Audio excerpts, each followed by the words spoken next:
Hai, Assalamualaikum warahmatullahi wabarakatuh.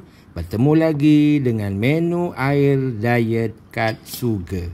Hari ini kita nak buat air barley susu suam. Cara penyediaannya, mula-mula barley perlu direbus terlebih dahulu sehingga kembang. Kemudian kita masukkan susu full cream suam ke dalam cawan. Kemudian kita kacau sehingga sebati. Kebaikan barley ini ada 3. Pertama, membantu sistem penghadaman. Yang kedua, meredakan jangkitan saluran kencing. Yang ketiga, membekalkan nutrisi penting kepada ibu-ibu mengandung.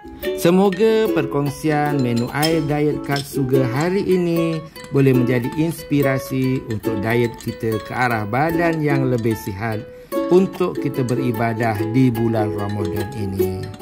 Doa saya agar anda semua dilimpahi rezeki dan sentiasa dalam rahmat Allah Ta'ala. Jumpa lagi esok. Bye.